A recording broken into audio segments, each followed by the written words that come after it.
चाहते हैं कि तुम ऑफिस आओ और बिजनेस में हमारा हाथ हो।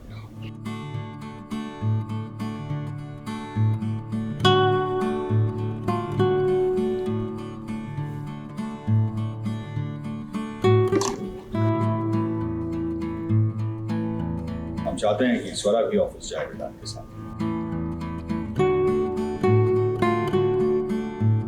पूरे स्टाफ को उससे इंट्रोड्यूस करो।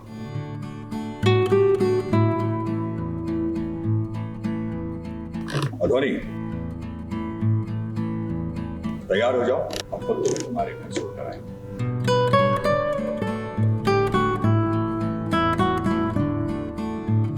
स्वरा के ससुर जी को मानना पड़ेगा, इतने कम समय में वो ये पहचान गए हैं कि ध्वनि इस घर के लिए अच्छी नहीं है। इस घर में अगर वो रहेगी तो बहू और बेटा कभी खुश नहीं रहेंगे। इसीलिए तो इस ससुर जी ने फैसला लिया है कि अब ध्वनि अपने घर जाएगी। क्योंकि पापा ने देखा, उसके बाद वो चाहते हैं कि मैं स्वरा के साथ वक्त बिताऊं और इस ध्वनि को घर से निकाल दिया जाए।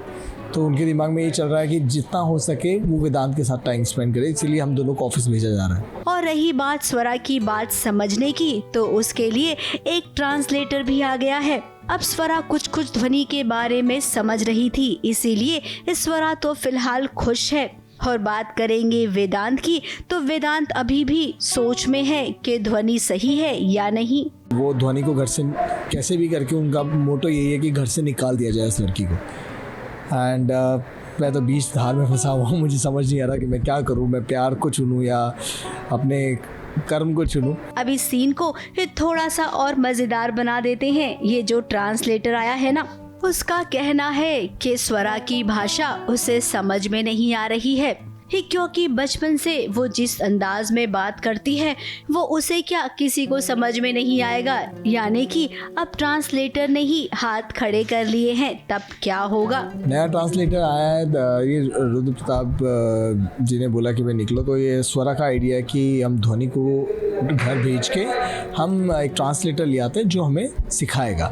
मगर ट्रांसलेटर आता है और वो बोलता है कि हमें इनकी लैंग्वेज ही समझ में नहीं आ रही है, क्योंकि ये लैंग्वेज इनने बचपन में मनगढ़ंत बना ली थी। अब ऐसी कोई ग्लोबल लैंग्वेज नहीं है। क्या ध्वनि इसे घर में रह जाएगी? अब देखिए, जाते जाते हम एक सलाह देंगे कि स्वरा पढ़ी लिखी तो है ना, अगर उसके हाव भाव नहीं समझ सकते हैं तो क्या हुआ, वो लिख कर तो बता सकती है ना कि वो क्या बोलना चाहती है। अगर ऐसा करेंगे तब तो प्रॉब्लम ही सॉल्व हो जाएगी। क्यों स्वरा, ऐसा कर सकते हैं ना। मुंबई से सुजीत मिश्रा के साथ एबीपी न्यूज रिपोर्ट।